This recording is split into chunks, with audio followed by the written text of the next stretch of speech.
We're actually on the 24th chapter of Ezekiel, Mike. I think this is the halfway mark, isn't it? Isn't there 48 it chapters? Is. Okay, so it is. But I've actually been thinking, though, what am I going to do with chapters 40 to 48? I mean, I could lump those all together since it's all about the temple and, like who wants to go through and measure this, measure that. But I don't know. So we might actually be over halfway.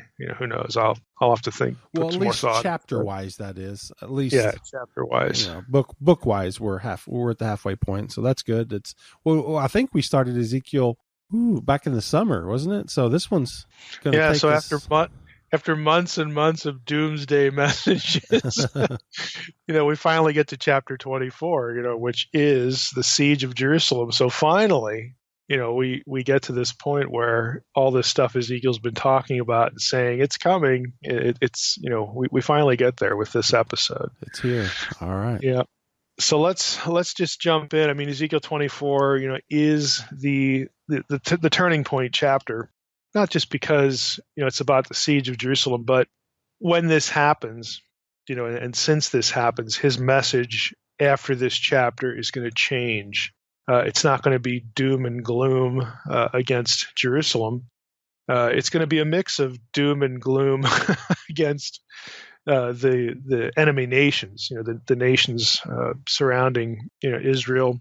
So they're going to get their due in a series of oracles, but it's also going to be positive. There's going to be, a look forward to the future of Israel, the future of the city. And as Trey just mentioned, with the last 8 chapters, the future of the temple, what that means, it doesn't mean we'll have to wait till we get there.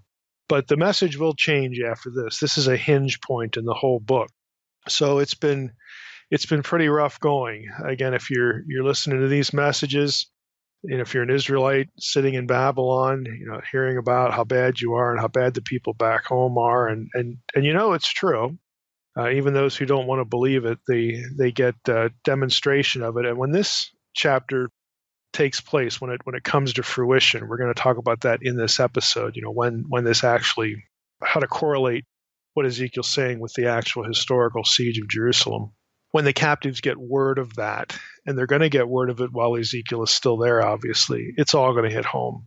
But then things are going to shift. So in this chapter, this is what we're going to be reading about, the siege of Jerusalem, and it's going to be communicated again by a parable. We've seen parables before. This one's going to be what scholars call the parable of the rusty cauldron. And that's going to occupy sort of the first half of the chapter.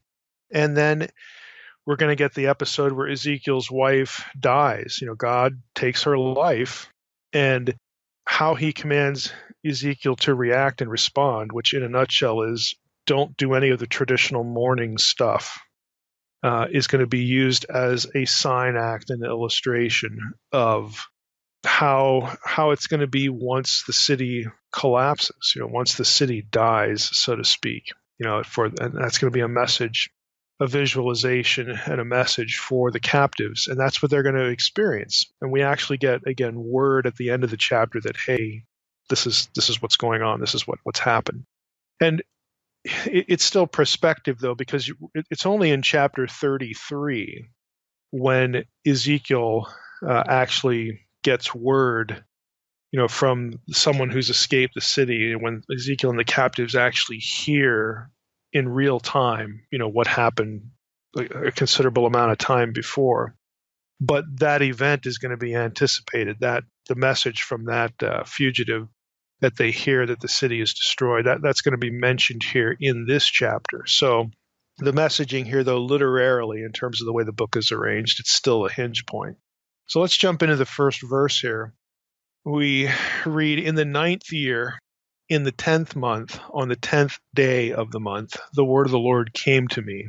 Son of man, write down the name of this day, this very day.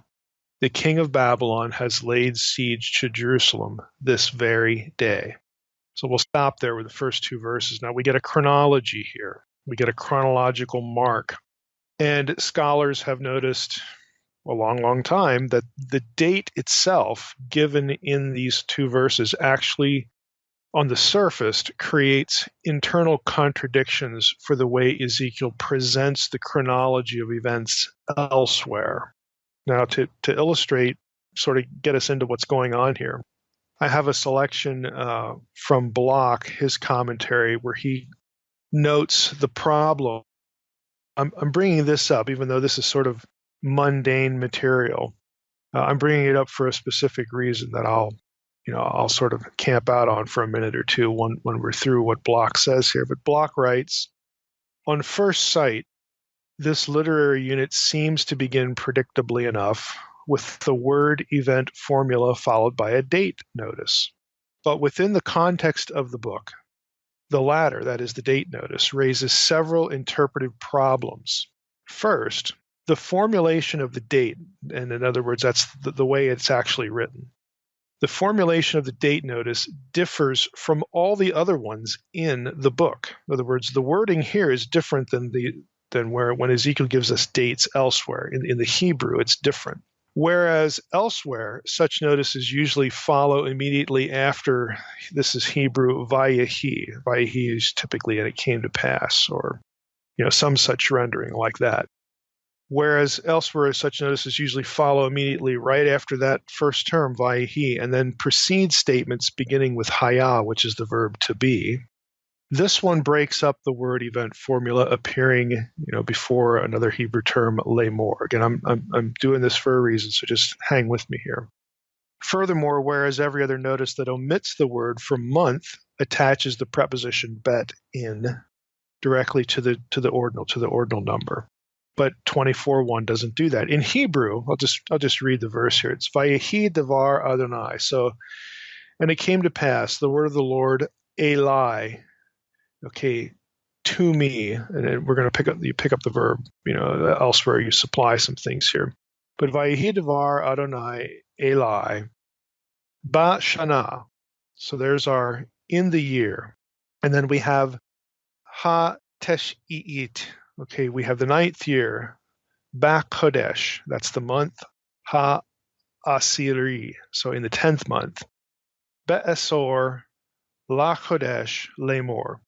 Okay, we have here the 10th day of the month. So we get all the expected, we get the year, the month, the day of the month, all that. But what Block is saying is typically that follows immediately vayehi, and then it comes before something that the verb haya that appears. That's the way it is in all the other cases of giving a date. So why isn't it here? Why switch up the way you typically announce dates in this chapter? So he points that out and says, this is the first thing to observe. What's going to happen here is this date is going to produce internal contradictions. But we notice that the date here, in this case, is different. So Block's starting to angle for a resolution.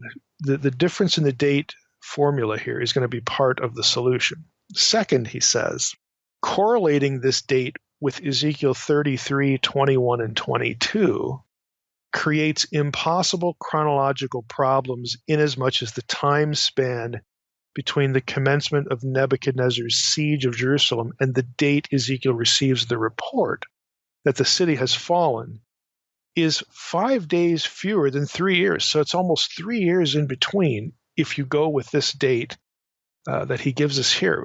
And Block's point basically is that, look, that's unreasonably long. Now, Ezekiel 33, 21, and 22 says this. Again, this is later in the book, and it's a reference to Jerusalem falling again. Okay, it's another reference to Jerusalem's fall. It says, in the 12th year of our exile, in the 10th month, on the 5th day of the month, a fugitive from Jerusalem came to me and said, the city has been struck down. Now the hand of the Lord had been upon me the evening before the fugitive came, and he had opened my mouth by the time the man came to me in the morning. So my mouth was opened and I was no longer mute. You have to remember, Ezekiel was not able to talk. This is all the way back at the beginning of the book. We're going to mention this a little bit later. But back in chapter 3, Ezekiel was struck dumb. There's 3 or 4. And so that he could only talk when God gave him a message. Now, after the city is destroyed and he gets this report, Ezekiel says, I could talk again, whenever I wanted to. But the thing to notice here in these two verses is the day, the 12th year of our exile, 10th month, 5th day of the month. So Block's saying, if you put these dates together, you take the one here in 24:1 and then the other date in chapter 33, he's like, that's a 3-year interval. It's just too long. He says, since the siege of Jerusalem is known to have lasted 18 months, and that comes from 2 Kings 25, verses 1 to 3, and Jeremiah 39, 1 and 2. Since the time of the siege is known, and it's actually given to us in the Bible, he writes, it would have taken the survivor almost 1.5 years to reach the exiles in Babylon, which by any calculation is far too long. It's just not that long of a trip. Third problem, Block says, is the formulation of the date notice is virtually identical to the notice in 2 Kings 25 and 25:1 and in Jeremiah 52.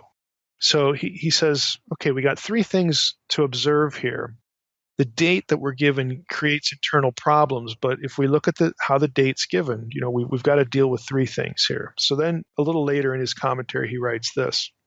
Based on these observations, these 3 issues, one may assume that in this instance, the editor of Ezekiel's oracles, okay, I'll just stop right there. Remember way back when we started the book of Ezekiel, I said there are going to be periodic times where we have to talk about how the book was put together. And this is, again, why I bring it up. Many Christians have an unworkable picture of inspiration, that the content of the Bible just sort of dropped from heaven or was downloaded into a writer's brain. When you get into stuff like this, that view just does not work. And Block's going to explain why we have to think about when the book was edited, how it was put together, and why. Again, which is not a magical download, okay, into somebody's head. There's actually thinking going on. There's something intentional going on. Writers and editors. So Ezekiel himself, as he's, preaching this stuff, somebody's writing it down. Maybe it's him, maybe it's somebody else. But then after he's dead, it has to get put together into a form of a book. And we talked about this at the very beginning of this study. I used Ezekiel 1 through 3 as an example of editorial hand, how the person to number switches. You may or may not remember that, but here we go again. The person or persons putting the book together they're making decisions. They're doing things intentionally. They're not going into trances and having the words of the text downloaded into their skull. That's just not the way this works. So back to Block. Based on these observations, one may assume that in this instance, the editor of Ezekiel's oracles diverged from the prophet's otherwise consistent practice of dating oracles on the basis of the exile. In other words, Ezekiel typically dates things by the time they went into exile. Continuing, and that he followed the official Jewish system of reckoning based on the king's regnal year. So Block is theorizing here that in this instance, this date that we have that's different than all the other ones was put here by an editor, and the editor uses a different formula, dating something by the king's regnal year instead of how Ezekiel typically does it. The former would have the terminus a quo, that's Latin for the earliest possible date, so that's a little scholar speak in Block's commentary here. But the former would have the earliest possible date, I'll just translate the Latin, as Nisan 597 BC. But since the accession year did not enter the calculations in the latter system, the terminus a quo, the earliest possible date, would have to have been 1 year later. In other words, 596. According to the latter system, the 10 Tebet of Zedekiah's 9th year, the day the siege began, computes to January 5th, 587. And Block is going to argue that this is the day the siege begins, January 5th, 587. That's the timing of, in the Israelite mind, the beginning of the day of the Lord, when all this bad stuff is going to actually happen that Ezekiel's been telling us about. Now, Block continues, however, this conclusion raises the question of why the system used to date the present oracle should have diverged from the standard pattern in the book. The answer is surely to be found in the precision expressed in Yahweh's command to Ezekiel in the following verse. He is to write down the name of this day, presumably reflecting the official system of dating, not Ezekiel's own idiosyncratic method, but instead this one's, based on sort of the real-time regnal year of the person, reigning back then, whereas Ezekiel typically base dates on the date of his own exile. So if you do that, if you make that adjustment, that you assume that an editor put this date in, and the editor was using the regnal year, the connecting the date with the reign of the person in charge back there, instead of all the way that all the other dates are formed, then you don't have a chronological problem. Then the problem of Ezekiel chapter 33, 21, and 22, this unreasonably long distance between the siege and the fugitive, coming to them, that those problems are taken care of. So I wanted to again just throw that out, like I said a few moments ago, for this reason. You have to factor this kind of thing in to your view of inspiration. Writers make decisions. They do things intentionally. There are reasons why this or that writer or this or that editor does something, and it may conflict with something else in the book. And so critics come along and say, oh, look at this chronological problem. The Bible's full of errors. No, it's time to get a clue, dude. All right? What happens here is biblical books had more than one hand touching them. That was the process. And one editor apparently wanted to date something very specifically in a different way, and that's why we have this. And the Hebrew itself is different than all of the other date formulas. That should tell you something. Again, that should give you a clue that something else is going on here. And so, again, Block in his commentary discusses, how to look at this, how to resolve it, so on and so forth. But I mention it here not so that we all get into biblical chronology. Trust me, I've been there, done that. It's kind of a quagmire, but it has value, again, for illustrating a point that I can I could say this on a podcast. I could go to a church or whatever and say, hey, we need to think differently about inspiration. But here's an actual concrete example where if you're thinking that all this is just downloaded into somebody's head and that no other hands touch it, in other words, if you're thinking the biblical books don't get made like books did, normal books did, then you're going to have problems. So again, we need to let the actual, I'll do my scholar speak here now, the actual realia of the text. In other words, the phenomena, probably better to say, of the text, what's actually in the text itself. That needs to steer our theology about the text.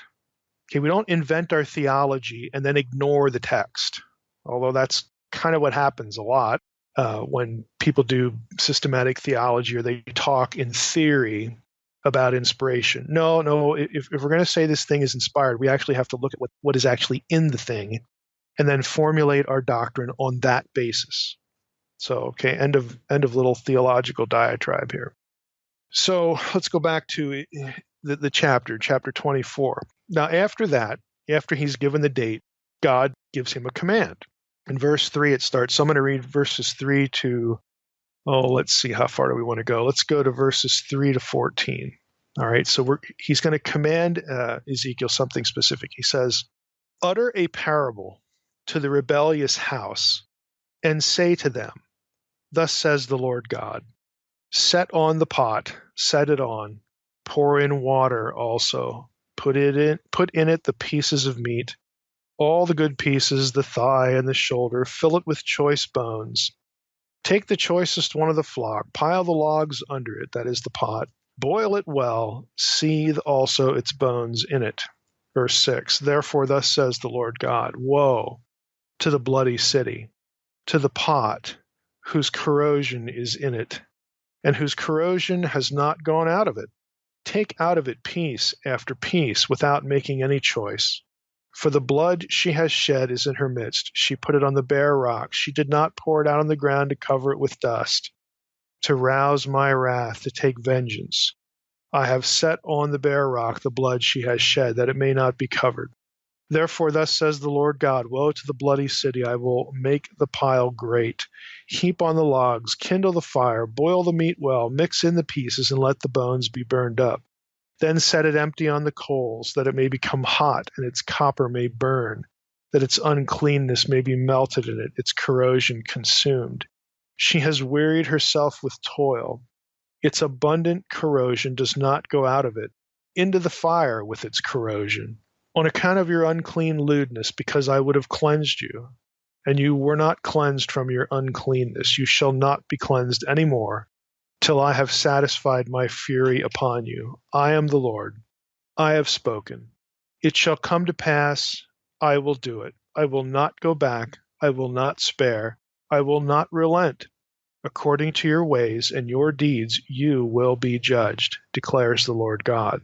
So we get this parable, and there are parts of it that are going to be clearer than others. If you went through the Leviticus series, there's this part about you didn't cover the blood on, with dirt and all that stuff. That might bring your memory back to something in Leviticus we did. But just generally, we have an allegory here, and probably, the odds are, let's just put it that way, that Ezekiel actually does this. He takes a pot, he builds a fire under it, he throws the meat. This may also be a sign act. Again, he might also be acting it out.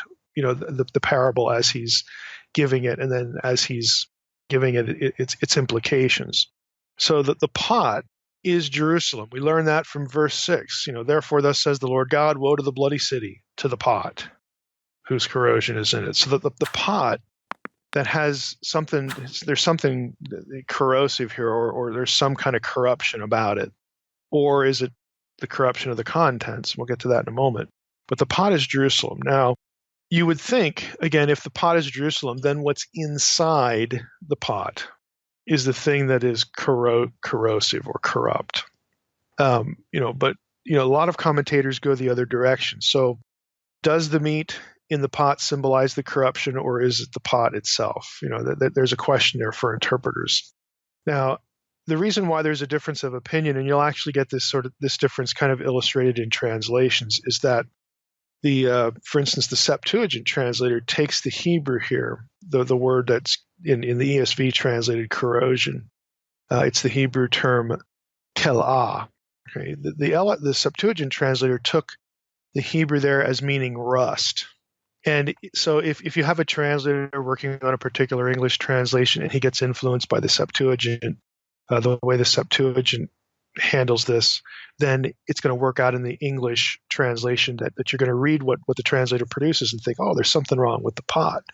The pot is rusty or something like that. And some English translations have that.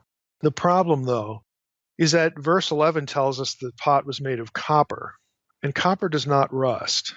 So we have kind of a real world problem, with that particular angle, that particular translation.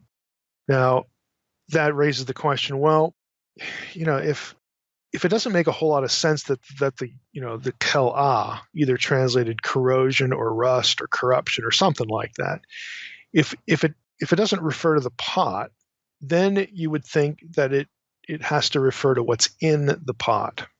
And then the question comes up, well, why in verses 4 and 5 then does God say, put in the pieces of meat, the good pieces, the choice bone? It sounds like there's nothing wrong with what's put in. Well, the point, I think, and again, I think you can already tell, I don't follow the Septuagint here. I don't think it makes sense to have the pot have the problem, be the corrosion, because it is copper. It doesn't make any sense. I think it is the contents that are corrupt, and that matches much better the analogy of the allegory, because, okay, you could say, yes, Jerusalem is corrupt. Okay, I get that. But it's the people inside that are the problem. They're the ones who are morally accountable. And Jerusalem's corruption, is an abstract. There's nothing wrong with the buildings or the streets or whatever. It's the people in it that have created the problem, that have created the circumstance of the exile and God's judgment. So, to me, saying the contents are corrupt makes a lot more sense in the analogy. And the reason why they'd be called the choicest and the good pieces is because they're God's people. I mean, he had chosen them from among all the nations, and they started out well. Okay, would be the point. You had all these advantages. You were chosen by God. God led you into the land, and you had David, and you had Solomon, and you had the temple, and everything was going okay. And under Solomon's reign, it starts to go a little bit sour, and then after he dies, just boy, we just know what happens. The whole system just collapses. So I think that would be the point of of the positive language about what's going into the pot, and having the contents of the pot still be corrupted. So to me, that just makes a lot better sense. And Block has a comment here. He says, this statement, if you again go with the contents, represents a direct challenge to the people's mistaken perception of their status. Far from being Yahweh's choice cuts, the residents of Jerusalem are nothing more than putrid flesh, fit only to be discarded as refuse, unquote. And we've seen this kind of messaging in Ezekiel prior to this point, where the people think a certain way about themselves. Oh, we're left here. We're, God's favor is upon us. We're the good guys. And Ezekiel's had to say, no. That would be a mistaken conclusion to draw. And the magnitude of the mistaken conclusion is going to be illustrated for you because the people who are left back in Jerusalem that are saying this about themselves, or that you're presuming, hey, God left them back. We're sitting here in Babylon, but the ones that God left that didn't take an exile, they must be okay. And, the city must be doing fine and be fine. And, Ezekiel's saying, well, the misguided nature that is going to be shown to you pretty radically when the city is destroyed. So what Block says here, and again, I'm, my own sort of trajectory here, not following the Septuagint, and obviously this isn't unique with me, but I think internally it just makes better sense to see the contents of the pot as corrupt because it just fits the analogy better. The people inside are the ones that are going to be judged. And it's something Ezekiel has hit on many, many times. Now let's go to verse 15. I want, before I do that, let me make a content. This blood has been shed in her midst. She put it on the bare rock. She did not pour it out in the ground and cover it with dust. I made this comment about Leviticus. If you remember back in Leviticus, some of the regulations. Again, Ezekiel's a priest, so it's kind of natural for him to take either the illegitimate blood shed, that resulted from the corruption of the people, inside the city. And again, he's talked about that elsewhere, recently in recent episodes, we've covered that ground. It might be a reference to illegitimate sacrifice, whether it's child sacrifice or some other sacrifice. But if you remember, Leviticus has some rules about, not, consuming blood and disposing of blood in certain ways. And there was this notion of you wanted to cover the blood with dirt or dispose of it in a certain way so that it couldn't be reused in a ritual sense, in a wrong way, like by someone who wanted to, reuse the blood, to perhaps worship a different deity or to do something magical with it. Again, if you listen to the series on Ezekiel, that probably rings a bell. But since Ezekiel's a priest, he's drawing on that idea here, and it points to illegitimate worship again. So it's not just violence, random violence, even though as we've tracked through the last few chapters of Ezekiel, there's certainly plenty of that going on in the city, plenty of that kind of human-to-human corruption and injustice. But here we have another reference, to the illegitimate worship that's going on there too. But let's go to verse 15. God says to Ezekiel, this will be 15 through 27, which is really the end of the chapter. Let's just read the rest of the chapter and then comment on a few things.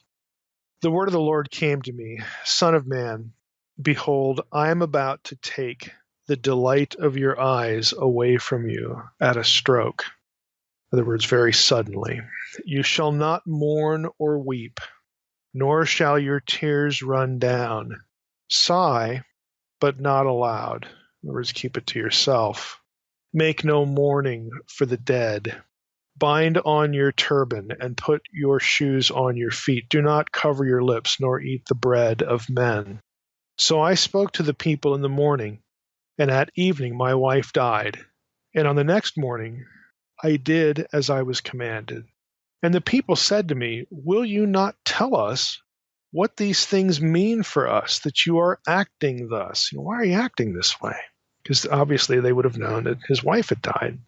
Then I said to them, the word of the Lord came to me, say to the house of Israel, thus says the Lord God, behold, I will profane my sanctuary, the pride of your power, the delight of your eyes, and the yearning of your soul. And your sons and your daughters whom you left behind shall fall by the sword. And you shall do as I have done. You shall not cover your lips, nor eat the bread of men. Your turban shall be on your heads, and your shoes on your feet. You shall not mourn or weep, but you shall rot away in your iniquities, and groan to one another. Thus shall Ezekiel be to you a sign. According to all that he has done, you shall do. When this comes, then you will know that I am the Lord God.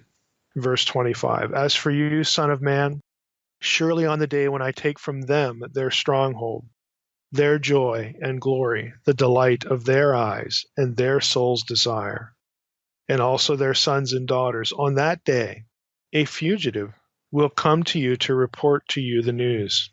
On that day your mouth will be opened to the fugitive, and you shall speak and be no longer mute.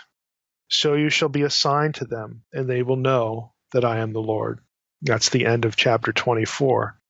Now, again, the gist of this is that Ezekiel is told by God, I'm going to take your wife, and you're not to visibly or audibly mourn in the customary manner. Now, as far as the mourning customs, Taylor has a nice summary here. I'll just read this little section to you. He says, the mourning customs reflected in these verses are interesting. 5 aspects may be observed. A, sigh but not aloud. The word sigh is normally used of the noisy groaning of wounded men and is a reminder of the ritual lamentations that were regularly laid on for funeral occasions. And Taylor actually references the New Testament here, Mark 5:38, your sort of official mourners and wailers. Second, letter B, bind on your turban. In mourning, the turban, the normal headdress of the priest, and he gives the reference Exodus 39:28, also Ezekiel 44:18. This is the normal headdress of the priest, though it was also the festal headgear for a layperson, Isaiah 61:3 and 10. Normally it would be removed and the head covered in dust and ashes, Joshua 7:6, 1 Samuel 4:12, Job 2:12. So I'll just stop here. So the point is that when God says, keep the turban on your head, he's saying, don't do the expected mourning things, to take it off and cover your head with dust and ashes. That's a public gesture of mourning, and God says to Ezekiel, don't do that. Third, letter C in Taylor's quote, put your shoes on your feet. The sandals were taken off in time of distress, as in 2 Samuel 15:30, and also Isaiah 20, verse 2. So again, don't do that. Someone might associate that with public mourning. And again, this is me now. God's whole point is that I want you to act in ways that are noticeably contrary to anything associated with public mourning. So don't take the sandals off your feet, the shoes off your feet. Fourth, letter D in Taylor's quote, covering the lips was compulsory for the leper, Leviticus 13:45, and was a sign of disgrace, Micah 3:7. It involved veiling the lower part of the face from the nose downward. The lips, in Hebrew, sapam, really means mustache, or again, that part of the beard, which it regularly represents in modern Hebrew. So again, this was for the man. You would normally your face isn't veiled, but when you're mourning, again, this is something you do, and God's instructions are don't do that. Lastly, number 5, the phrase, eat not the bread of men.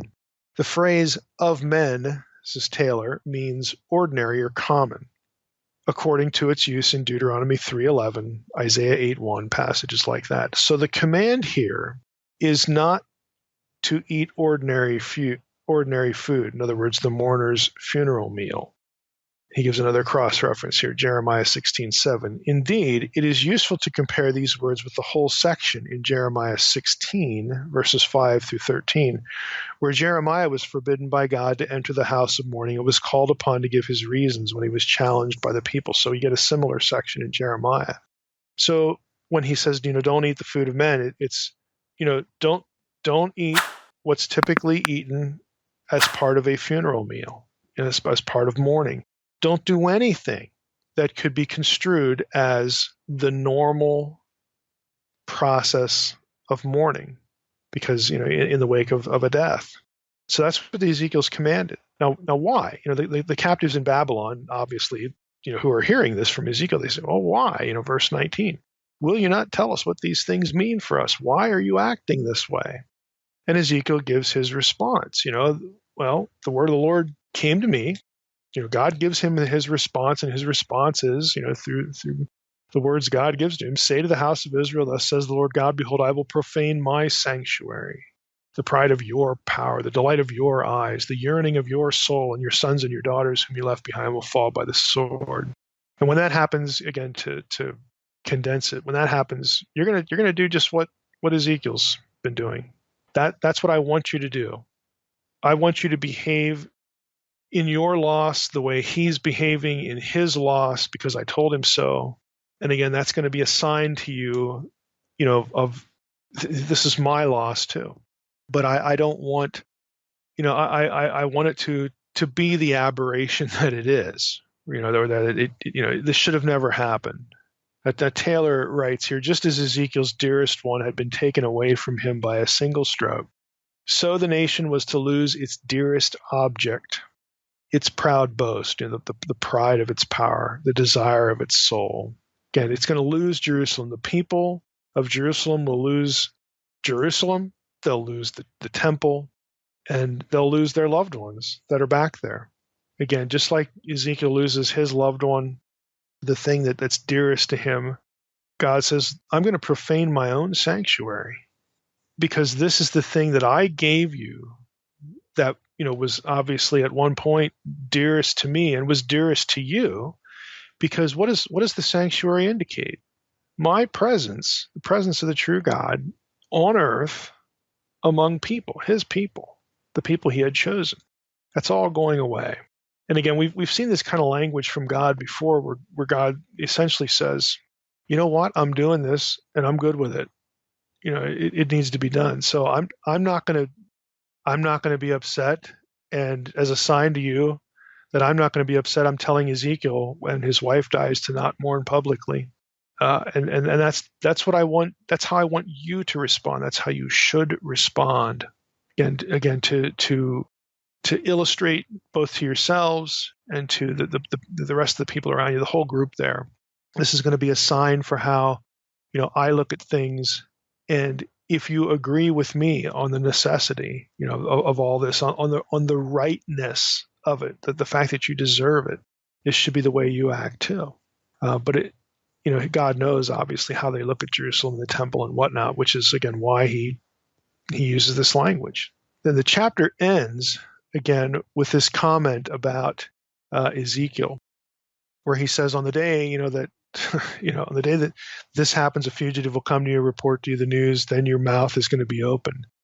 Again, this is the real place where you see most clearly the transition, because back in chapter 3, Ezekiel 3, verses 25, 26 or so, Ezekiel had been struck dumb. He could only speak when God gave him a message. He couldn't function normally otherwise. But when that was done to him, so that the people, if you remember, so that the people would know that when Ezekiel does speak, they need to pay attention, because the only way he can speak is when God is giving him a message. So when Ezekiel's mouth, his tongue is loosed, the people, again, who know the circumstance should, have their ears perked up, because this is a message from God. If it wasn't from God, Ezekiel wouldn't be talking, because he can't talk unless God is the one speaking through him. So that was done to get them to pay attention and to sort of discern the seriousness, the reality of what's going to happen. And then finally, here we are in chapter 24. Finally, when it does happen, then the fact that Ezekiel is no longer sort of under this burden or under this restriction, that is going to be a sign that, okay, it's done now. It's happened now. And it forms, again, this transition. So from chapter 25 onward, the subject matter of the book is going to change, and what Ezekiel says is going to change. There's no need for more prophecies of doom against the city, because the city is destroyed. And the last wave of captivity, is going to be occurring, okay? It's over. It's done. Ezekiel's role is going to become more pastoral, and sort of, he's a prophet, but it's sort of less of a prophet, the doom and gloomer, and he's going to be more pastoral. He will become he'll be referred to it with terms like shepherd, and watchmen for his people. He'll start talking about the judgment of Jerusalem's enemies, not Jerusalem, but Jerusalem's enemies, who are God's enemies. He'll start talking about the positive future for Israel, that it's not completely dead. Again, going back to this remnant thinking, that God had to wipe the slate clean, but that doesn't mean that he's abandoning the plan. So again, he'll start hearing about Israel's future, even though we've had all this disaster. So the transition to a positive message for Israel only happens when the judgment actually occurs, again in real time, and when the captives, Ezekiel himself among them, actually hears confirmation, historical confirmation from this fugitive. And that's why in the next several episodes, and if you actually look at the book, if you remember when we overviewed the book way back at the beginning, from 25 onward, there's a section, okay, from right around chapter 25 to chapter 33 or so, 32, something like that, 32, 33. That section is called the Oracles Against the Nations. So Ezekiel turns his focus, God turns his focus away from Jerusalem. We're done with that now. We'll come back to them. They will have a future. But I'll tell you who's not going to have a future.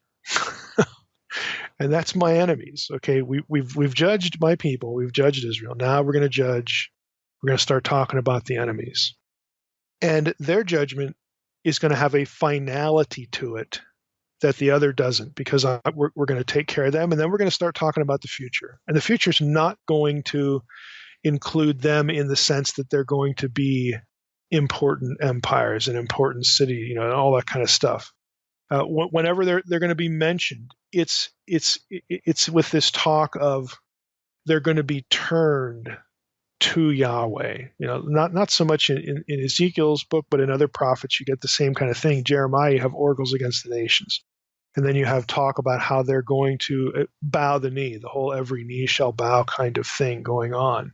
That when God's enemies are spoken of in futuristic terms, it's, you really get two things. You get, oh, yeah, when I judge them, that'll be it for them, and that was it for them. We're done with that, and they're not going to ever return to be the entities that they were. Or there's going to come out of them those who will bow the knee to the God of Israel, and who will be assimilated into the family of God, into the believing community, because their hearts will be changed. This whole conversion talk that we get, we're going to get some of that in Ezekiel. You get it in other prophets, but here's the transition point. So in the next few episodes, we're going to get the oracles against the nations. And so you know what the context is and why the transition is here, why the whole tone, at least the object of what Ezekiel's after, why that's going to change. So again, that's a little bit of a preview for where we're going to be in the next few episodes.